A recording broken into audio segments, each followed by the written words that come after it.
Привет! Сегодня последний день моего отпуска, и уже буквально завтра я вылетаю в Москву. Но тем не менее, хотел бы сейчас в своем вступлении сказать, что с этими наушниками QCY T8 я проходил практически весь свой отпуск. Несмотря на то, что я другие свои наушники также брал новые на обзоры, с этими наушниками я, в принципе, сроднился, и сегодня в ролике я расскажу тебе максимально подробно, что из себя представляет QCY T8. Итак, беспроводные наушники T8 — это уже вторая модель вкладышей от компании QCY. Комплект поставки здесь ничем не отличается от такового в младшей, если ее можно так назвать, модели T7. Разве что на этот раз коробка приехала ко мне изрядно помятой. Внутри уложен кейс с наушниками, провод для зарядки USB-C и небольшая инструкция по эксплуатации. В отличие от седьмой модели, зарядный кредл имеет скругление по всем углам и в целом лежит в руке немного приятнее. Материал корпуса все тот же белый, матовый и очень маркий пластик. Мелкие царапины, возникшие в процессе эксплуатации, на нем особо не видны, но вот свой первоначальный белоснежный вид, как бы я ни старался, корпусу уже вернуть не удалось. На передней стороне находится одна физическая круглая кнопка активации и сброса наушников до заводских настроек, а аккурат над ней расположили светодиодный индикатор состояния, который в рабочем режиме горит синим свечением, а когда заряд близится к нулю, меняет свой цвет на красный.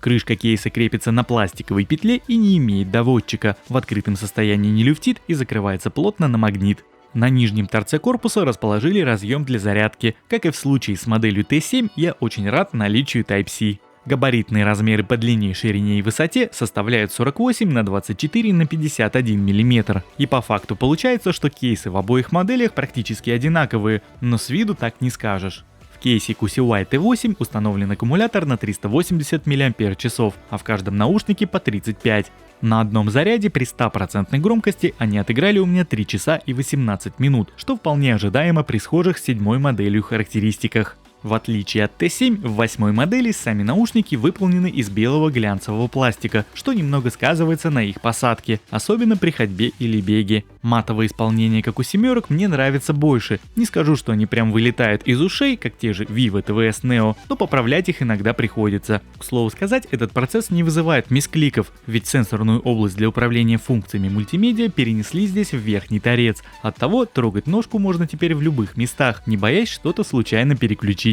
Первое время подобное решение кажется не очень удобным, но за пару-тройку дней к такому управлению я привык.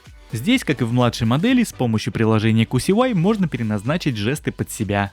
Забавный факт, что при открытии крышки кейсов T8 на всплывающей анимации почему-то нарисована модель T5. Скорее всего, это недоработка временная, и скоро все исправят, но тем не менее это смотрится как минимум странно. В любом случае, жестов для управления в этих наушниках так же, как и в младшей модели 3, 2 из которых настраивается и один постоянный. И непосредственно свои наушники я настроил вот так. Двойное касание по сенсорной области во время воспроизведения музыки отвечает за плей-паузу, а во время телефонного звонка позволит ответить на вызов или завершить разговор. Тройной тап переключает треки на правом вперед, на левом назад.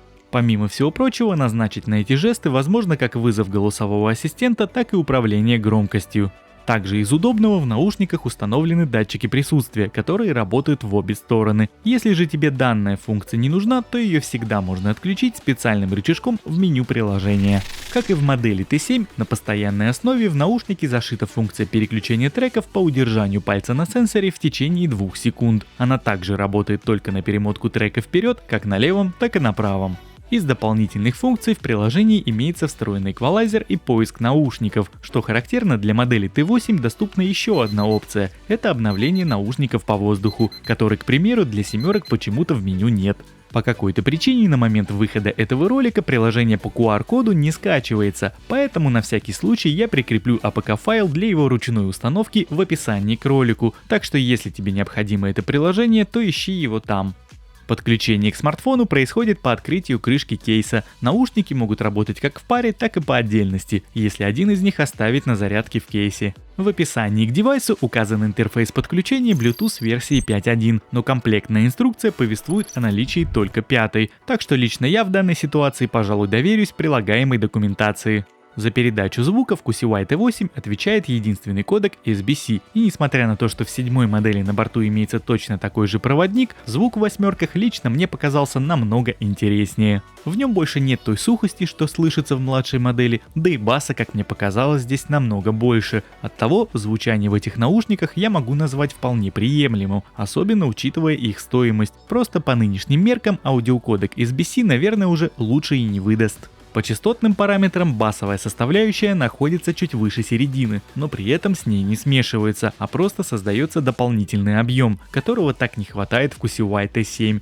Вокал при таком раскладе слышно хорошо, а верхушки добавляет ему больше сочности. Конечно, феноменальной детализации из этих наушников тебе не услышать, но и абсолютно плохим их звук я назвать не могу. Также, помимо всего прочего, мне показалось, что процентов на 10 8-е звучат громче, чем 7-е, но вполне допускаю, что здесь может быть дело просто в разной посадке. Ну а теперь я предлагаю тебе послушать, как QCY T8 работает в качестве гарнитуры. Ну а теперь проверяем работу микрофонов в наушниках QCY T8. К сожалению, привычного теста работы в машине с открытыми окнами не будет, потому как нахожусь я сейчас в отпуске.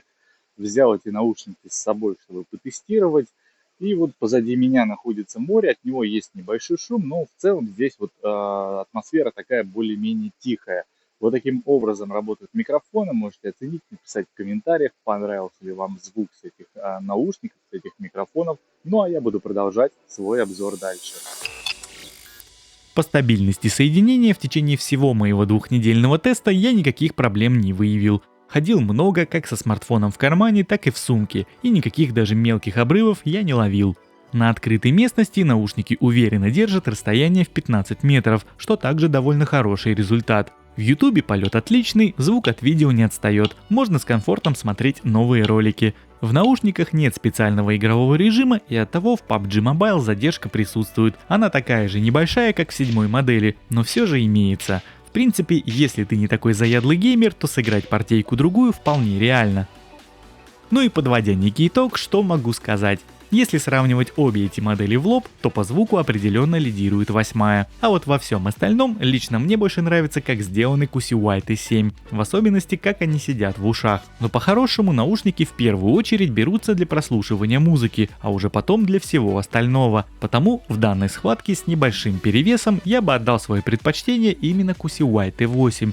Тем более, что у них как минимум есть перспектива дальнейшего обновления, чего в свою очередь лишены QCY T7. В любом случае, окончательный выбор, как всегда, за тобой. Я лишь высказал свое мнение. А на сегодня у меня все. Спасибо тебе за просмотр и до встречи в следующих видео. Пока-пока.